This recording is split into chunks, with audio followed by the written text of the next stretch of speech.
Guys welcome back to my YouTube channel. तो आज हम डिस्कस करेंगे केमिस्ट्री का सबसे पहला चैप्टर मोल कंसेप्ट। इस चैप्टर में सबसे पहले क्या करेंगे कि फॉर्मूला देखेंगे, उससे रिलेटेड जो भी क्वेश्चन बनता है वो क्वेश्चन को सॉल्व करेंगे।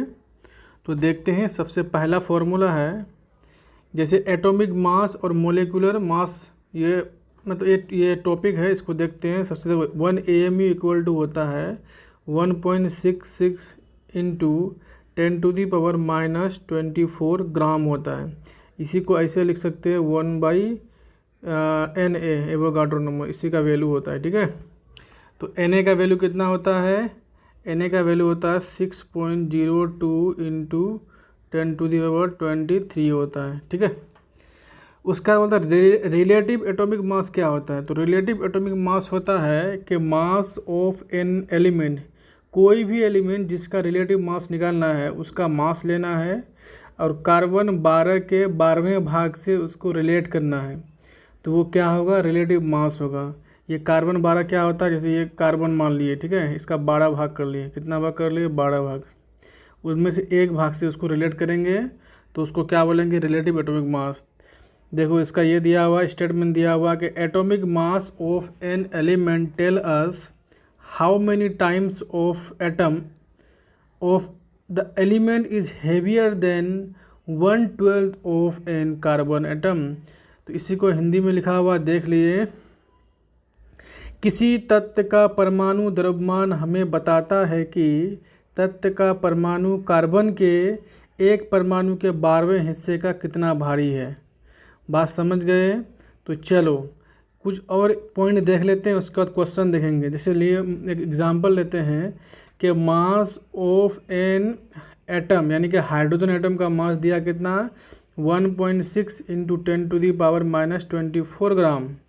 बोल रहा है कि इन टर्म ऑफ AMU, यानी AMU के टर्म में मास का, ये हाइड्रोजन का मास कितना होगा? वो ग्राम में दिया हुआ है। बोल रहा है कि ये AMU के टर्म में उसका मास कितना होगा हाइड्रोजन का। तो क्या करेंगे? Mass of hydrogen by carbon 12 के 12वें भाग, यानी कि 1.6 इंटू 10⁻⁻24 ग्राम से उसको अगर हम डिवाइड करेंगे तो ग्राम ग्राम कैंसिल हो जाएगा, और इसको जब इस डिवाइड करेंगे तो उसका वैल्यू इतना आएगा, बचा AMU, तो इतना AMU हुआ। तो ये पॉइंट याद रखेंगे। अब देखो, हमें ये जानना है कि ये जैसे कोई भी एलिमेंट दिया हुआ है पीरियोडिक टेबल में, तो उसका एक्चुअल मास नहीं है, वो क्या है? उसका रिलेटिव मास है। जैसे कार्बन, मैग्नीशियम है, मैग्नीशियम का रिलेटिव मास दिया हुआ है कितना? 24। इट मीन्स के एटम ऑफ मैग्नीशियम, अब इसका मतलब क्या होगा? मैग्नीशियम एटम जो होता है 24 times heavier than 1/12 of carbon atom, यानी 1/12 ऑफ कार्बन एटम के 24 टाइम्स हेवियर है। कौन? मैग्नीशियम। तो ऑक्सीजन कितना होगा? 16 टाइम्स, जिसको इतना लिखते हैं 15.995 AMU। उसी को लेते हैं क्या? 16 लेते हैं। देखो, AMU को डिनोट करते हैं U से। किससे डिनोट करते हैं? U से। चलो, उसको यूनिफाइड मास बोलेंगे। अब आया है एवरेज एटॉमिक मास की बात कर रहा है। तो एवरेज एटॉमिक मास कैसे निकालेंगे? तो चलो एग्जाम्पल से समझ रहे हैं। कोई क्लोरीन एटम है, उसका आइसोटोप दिया हुआ है। कोई क्लोरीन एटम है, एक मिनट, हाँ, तो कोई क्लोरीन एटम है, उसका आइसोटोप 2 आइसोटोप दिया हुआ है, जिसका मास है 35U, यानी यूनिफाइड मास, जिसको AMU बोलते हैं। और दूसरा आइसोटोप क्या है? जिसका मास है 37U। अब बोल रहा है कि इसका अबंडेंस जो है ये कितना है? 3.1 के रेशियो में, यानी कि ये 35 वाला आइसोटोप जो है 3 और 37 वाला 1 के रेशियो में है। तो अब ये बोल रहा है कि एवरेज एटॉमिक मास निकालना है क्लोरीन का। तो एवरेज एटॉमिक मास निकालने के लिए क्या करेंगे? क्लोरीन का आइसोटोप जो उसका जो मास दिया हुआ है और उसका अबंडेंस कितना है, क्या करेंगे? उससे हम उसको मल्टीप्लाई कर देंगे, उसका प्लस करेंगे, दूसरा आइसोटोप लेंगे। दूसरा आइसोटोप का मास कितना दिया हुआ है? 37, और उसका अबंडेंस कितना दिया हुआ है? 1, तो उसको मल्टीप्लाई करें, उसका टोटल ऐड करेंगे। 3 और 1 कितना होता है? 4, तो यहाँ 4 से डिवाइड कर देंगे तो उसका 35.5 यू आता है। हम जानते हैं कि क्लोरीन का मास कितना होता है, एटॉमिक मास 35.5 यू होता है। दैट मीन्स कि ये एक्चुअल मास नहीं है, ये क्या है, एवरेज एटॉमिक मास है। तो देखो अब इसका फॉर्मूला बन के आता है कि एवरेज एटॉमिक मास का फॉर्मूला क्या होगा, तो ये वाला फॉर्मूला याद रखेंगे कि एटॉमिक मास ऑफ आइसोटोप, यानी कोई भी आइसोटोप, पहला आइसोटोप उसको इंटू करेंगे परसेंटेज अबंडेंस से, प्लस दूसरा आइसोटोप उसका कितना अबंडेंस दिया हुआ है उतना से इंटू करेंगे, फिर अगर तीसरा दिया हुआ रहेगा तो तीसरा इंटू उसका परसेंटेज अबंडेंस, चौथा रहेगा तो ऐसे करेंगे। उसके बाद क्या करेंगे, उसको 100 से मल्टीप्लाई कर देंगे, तो वो क्या आ जाएगा, एवरेज एटॉमिक मास आ जाएगा। बात समझ में आ गया। चलो यहाँ पे जो स्टेटमेंट लिखा हुआ है यही बताया हम, in periodic table the element of atomic masses mention for the different element actually present their average atomic mass, यानी कि पीरियोडिक टेबल में जो एटॉमिक मास का रेशियो ये दिया हुआ है, मेंशन किया हुआ एटॉमिक मासेस, वो क्या है, एक्चुअल मास नहीं है, वो है एवरेज एटॉमिक मास है। ओके, तो याद रखेंगे क्या, एवरेज एटॉमिक मास, ये फॉर्मूला इंपॉर्टेंट है, एवरेज एटॉमिक मास, यानी कि जो पहला आइसोटोप उसका परसेंटेज अबंडेंस, ठीक है, प्लस दूसरा आइसोटोप उसका परसेंटेज अबंडेंस, इसी तरह तीसरा चौथा जाएंगे और उसको 100 से मल्टीप्लाई कर ये डिवाइड कर देंगे, तो आ जाएगा मेरा क्या ये उसका आ जाएगा क्या, एवरेज एटॉमिक मास आ जाएगा। चलो हम यहाँ नेक्स्ट क्वेश्चन पे चलते हैं। सबसे पहला एग्जांपल दिया हुआ कि कोई नाइट्रोजन है नेचर में अगर जिसका 2 आइसोटोप है, जिसमें एक आइसोटोप का एटॉमिक मास कितना दिया, 14 दिया हुआ है और दूसरा का दिया 15 दिया हुआ है। बोलता है if average atomic mass of nitrogen is इतना, यानी उसका अगर एवरेज एटॉमिक मास दिया हुआ है 14.0067, बोलता है परसेंटेज अबंडेंस ऑफ 2 आइसोटोप, यानी कि मास 14 वाला और मास 15 वाला आइसोटोप का परसेंटेज अबंडेंस क्या होगा। कैसे निकालेंगे, जबकि एवरेज दिया हुआ है, फॉर्मूला एक ही हमेशा काम करेगा। तो क्या काम करेंगे, सबसे पहले क्या करेंगे, मान लेंगे कि लेट अबंडेंस ऑफ नाइट्रोजन 14 को x मान लेंगे, यानी नाइट्रोजन 15 का अबंडेंस को x मान लेंगे। इस टाइप का जहाँ भी क्वेश्चन आएगा तो एक को किसी को x मान लेंगे, ठीक है, और दूसरा का क्या करेंगे, 100 में से माइनस कर देंगे। अब परसेंटेज 100 में ही निकलता है, तो अगर मानते हैं 100 में से नाइट्रोजन 15 x है, तो 100 में से नाइट्रोजन 14 अगर x है तो नाइट्रोजन 15 कितना होगा, तो 100 माइनस x होगा। बात समझ गया। तो मतलब इसका क्या, ये परसेंटेज अबंडेंस लिए हम। अब निकालेंगे एवरेज एटॉमिक मास। तो एवरेज एटॉमिक मास क्या होता है, फर्स्ट आइसोटोप का मास इनटू परसेंटेज अबंडेंस। तो परसेंटेज अबंडेंस यहाँ x दिया हुआ है, मास 14 दिया हुआ है। दूसरा का परसेंटेज अबंडेंस क्या दिया हुआ, 100 माइनस x इंटू मास दिया हुआ 15। तो इसको डिवाइड किससे किए हम, 100 से। तो अब बताओ कि इसको जब सॉल्व करेंगे, देखो यहाँ एवरेज एटॉमिक मास का वैल्यू भी दिया हुआ है कि नहीं है, कितना, इतना 14.0067, इतना तो हम निकाले फार्मूला से। अब इसको रिलेट करो और x का वैल्यू निकालो। x का जब वैल्यू निकालेंगे तो 99.93 आएगा, ठीक है। उसका बोलता है कि परसेंटेज अबंडेंस ऑफ नाइट्रोजन 15 क्या होगा, तो x का वैल्यू जो होगा वही होगा। उसका बोलता है परसेंटेज अबंडेंस ऑफ नाइट्रोजन 15 उसका क्या होगा, तो 100 माइनस, यानी कि 100 माइनस x, तो 100 माइनस x कितना है, 99.33, तो वो उसका माइनस का कितना आएगा, तो 0.67% आएगा। समझ गए। देखो क्या करेंगे, पहले मान लेंगे let percentage abundance of nitrogen 14 x मान लिए, और नाइट्रोजन 15 क्या होगा, 100 में से है ना, माइनस x हो गया।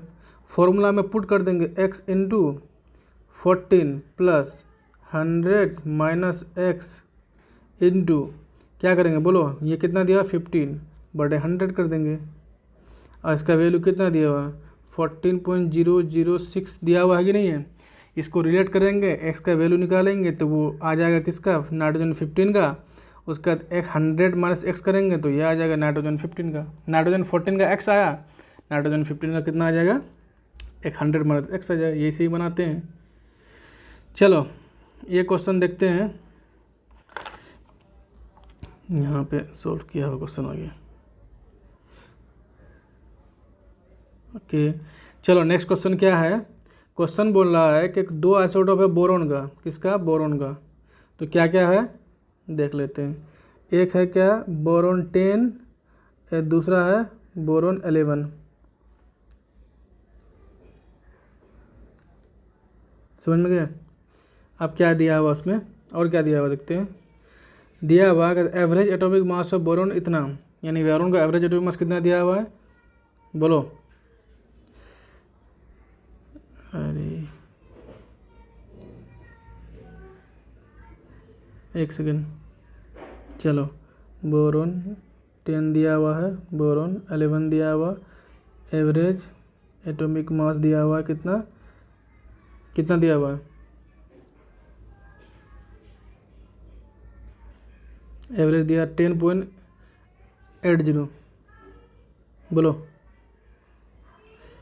10.80 दिया हुआ है। अब बताओ इसका x मान लेंगे, इसका कितना होगा 100 माइनस एक्स परसेंटेज अबंडेंस, ठीक है। अब बताओ हमको कि एवरेज एटॉमिक मास का क्या होगा, तो x into 10 plus 100 minus x into क्या होगा बोलो 11, ठीक है, बटा 100।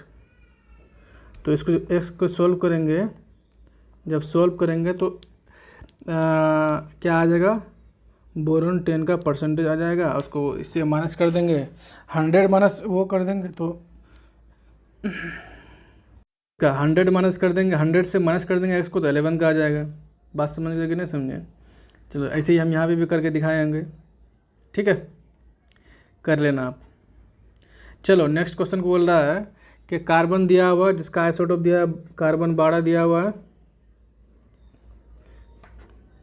ठीक है, कार्बन 12, कार्बन 13, उसका एवरेज इतना दिया हुआ है। What is the percentage abundance of carbon 12। देखो कार्बन 12 का परसेंटेज अबंडेंस x मान लिए, ठीक है, तो कार्बन ये 12 का है, ये 13 का परसेंटेज अबंडेंस कितना होगा 100 माइनस एक्स होगा। अब एवरेज एटॉमिक मास का फॉर्मूला क्या होता है, एवरेज एटॉमिक मास का फॉर्मूला होता है परसेंटेज अबंडेंस ऑफ कार्बन, ये आइसोटोप 1 प्लस परसेंटेज, सॉरी क्या होगा कि percentage abundance of carbon 12 into mass, ठीक है, उसके बाद प्लस होगा percentage abundance of carbon 13 into mass by 100। बात समझ गए तो बोलो, इसीलिए इसका हम सोल्यूशन दे देते थे। तो क्या लिखेंगे, परसेंटेज अबंडेंस x इंटू 12 होगा प्लस 100 माइनस एक्स इंटू 13 होगा बटा 100 होगा, ठीक है।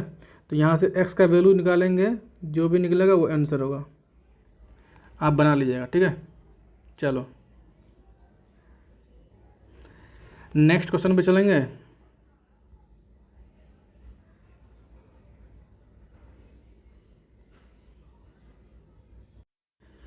नेक्स्ट क्वेश्चन क्या है, अब चलते हैं मोलिकुलर मास निकालने का सीखते हैं, ठीक है। मोलिकुलर मास कैसे निकालते हैं, तो देखो मोलिकुलर मास यानी कि कोई भी मोलिक्यूल अगर है उसका मास एवरेज मास को जोड़ देंगे तो मोलिकुलर मास है।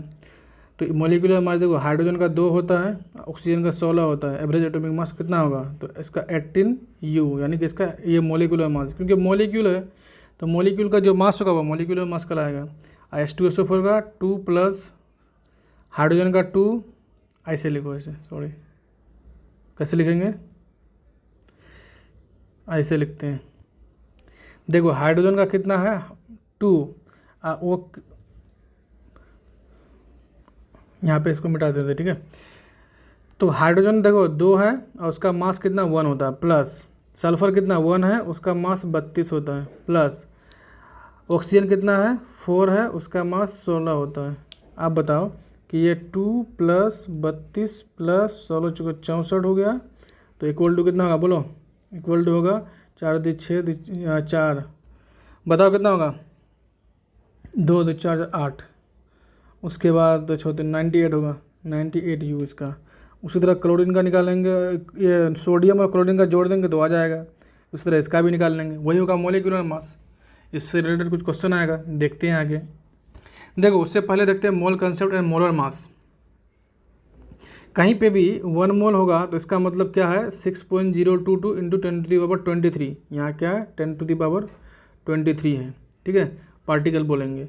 जैसे 1 मोल ऑफ ऑक्सीजन एटम, यानी कि 6.02 × 10⁻23 एटम लिखेंगे उसको। जहाँ बोल दिया 1 मोल ऑफ ऑक्सीजन मॉलिक्यूल बोलेगा तो उतना लिखेंगे, उसके बाद उसको मॉलिक्यूल कर देंगे। यहाँ पे अमोनिया है तो अमोनिया का हो गया, सोडियम है तो सोडियम का हो गया, उसके बाद 1 मोल ऑफ सोडियम क्लोराइड तो सोडियम क्लोराइड का हो जाएगा। बात समझ में आ गया। तो इसी से रिलेटेड कुछ क्वेश्चन है, क्वेश्चन को देखते हैं। क्वेश्चन मान लेते हैं यहाँ को समझ में नहीं आया तो क्वेश्चन में समझ में आ जाएगा, ठीक है।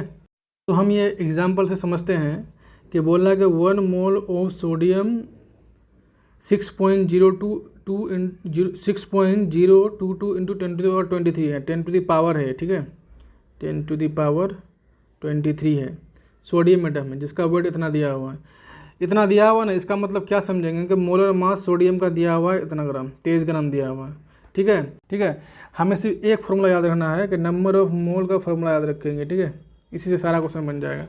क्या देखेंगे कि molar mass of substance in gram, यानी कोई भी सब्सटेंस दिया हुआ है, जैसे यहाँ सोडियम दिया था, यहाँ पे क्या दिया हुआ है, अमोनिया दिया हुआ है, उसका जो ये होगा मास ग्राम में दिया हुआ रहेगा, उसको मोलर मास से यानी कि एटॉमिक मास से यानी कि मोलिकुलर मास से उसको डिवाइड कर देंगे, वो हो जाएगा मोल निकालने का फॉर्मूला, ठीक है।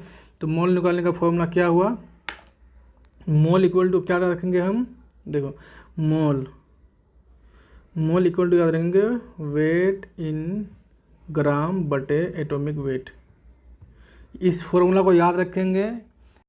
हाँ तो क्वेश्चन देखा जाए, calculate the mass of 1 molecule, यानी कि 1 मॉलिक्यूल का एक मीथेन दिया हुआ जिसका मास निकालने के लिए बोल रहा है। देखो mass of 6.022 × 10⁻23 molecule of methane कितना दिया हुआ है, 16 ग्राम।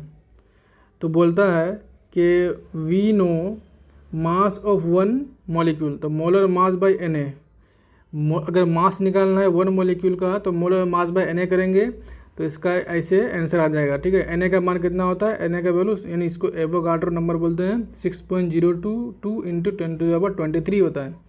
जब 16 से उसको डिवाइड करेंगे तो 2.675 × 10⁻23 ग्राम आ जाएगा, ये होगा इसका मास, इतना ग्राम होगा मीथेन।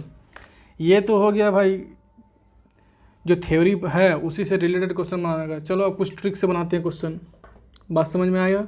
ट्रिक से कैसे बनाएंगे, देखो मॉलिक्यूल का फॉर्मूला क्या होता है, ठीक है, मोल इनटू Na होता है। अब बताओ यहाँ 1 मॉलिक्यूल दिया हुआ है तो मोल का फॉर्मूला क्या होता है, weight in gram by atomic weight. Atom के लिए एटॉमिक वेट और मॉलिक्यूल के लिए मॉलिकुलर वेट, आयन के लिए आयनिक वेट। अब हमको ये निकालने के लिए बोला है वेट इन ग्राम, यहाँ पे क्या Na। अब जब वेट इन ग्राम निकालने बोला है हमको तो आगे चलते हैं, वेट इन ग्राम। अब बता वेट इन ग्राम निकालने बोल रहा है तो क्या होगा, यहाँ पे क्या था, एटॉमिक वेट था, यहाँ पे 1 था क्या, मॉलिक्यूल, एटॉमिक वेट को ऊपर कर दिए, और यहाँ पे क्या था, Na था, Na को नीचे कर दिए। अब बोलो एटॉमिक वेट कितना दिया मीथेन का, 16। अब ये बोलो Na का वैल्यू कितना होता है, 6.023 × 10⁻23। तो ये जितना वैल्यू आएगा ये ग्राम में आंसर होगा, ठीक है, ऐसे निकालेंगे, ये फार्मूला से हुआ। चलो समझ गया लगता है। चलो नेक्स्ट क्वेश्चन देखते हैं। नेक्स्ट क्वेश्चन क्या बोल रहा है, क्वेश्चन है कि how many mole of H2SO4 present in इतना ग्राम ऑफ, अरे मोल निकालने बोल रहा है तो मोल बराबर क्या होता है, वेट इन ग्राम बटे एटॉमिक वेट, समझ गए। तो वेट इन ग्राम कितना दिया हुआ है, 4.9 ग्राम दिया हुआ है। एटॉमिक वेट H2SO4 का कितना होता है, 98। ठीक है, तो यहाँ से अगर ये हटाएंगे, पॉइंट हटाएंगे तो नीचे आ जाएगा 0, यानी 10 आ जाएगा। इसको 2 बार भाग करेंगे तो ये आ जाएगा, यानी कहने का मतलब क्या है, 0.05 आ जाएगा, 0.05 मोल होगा। बात समझ गए। नेक्स्ट क्वेश्चन देखा जाए। नेक्स्ट क्वेश्चन बोलता है calculate actual mass of water molecule in gram. तो देखो मोलर मास कितना होता है, 18 mu होता है वो वाटर का। देखो इसके बाद क्या कहता है, weight of 6.0223 molecule of water इतना होता है। इतना मॉलिक्यूल का वाटर मॉलिक्यूल का वेट कितना, 18 ग्राम, मतलब उसका एवरेज एटॉमिक मास के बराबर होता है। तो वेट ऑफ 1 मोल, क्या ऐसे निकालेंगे आंसर, सेम चीज़ पिछले वाला क्वेश्चन से। इसी को फॉर्मूला से भी निकाल सकते हैं। ठीक है, चलो नेक्स्ट क्वेश्चन पे देखते हैं। नेक्स्ट क्वेश्चन बोल रहा है कि कैलकुलेट, ये बहुत इंपॉर्टेंट क्वेश्चन भी है हमारा इसमें। Calculate number of atom in, number of atom निकालना बोलता है। इसको Na से गुना कर देंगे तो Na क्या आ जाएगा, नंबर ऑफ एटम आ जाएगा Na से। मोल को Na से गुना कर देंगे तो Na आ जाएगा। ऐसे करते हैं, 1 मिनट। देखो पहला नंबर में नंबर ऑफ एटम निकालने के लिए, नंबर ऑफ एटम,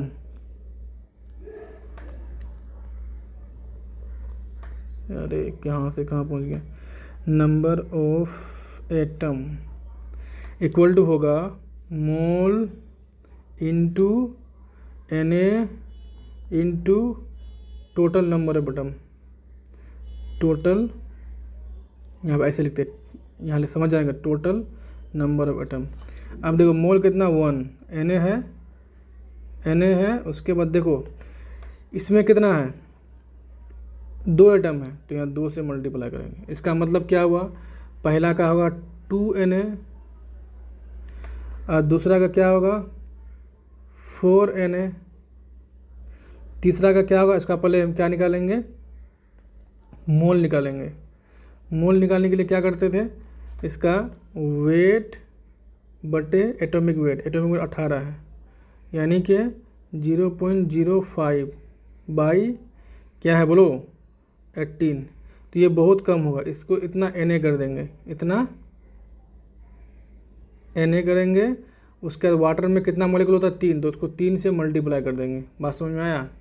तो ऐसे करके सारा का सारा निकालेंगे। यहाँ पे देखो, यहाँ पे निकाला, यहाँ पे निकाला, यहाँ पे निकाला। ये तो थ्योरी से निकाला है, लेकिन हम ये फॉर्मूला से बता दिए। ठीक है।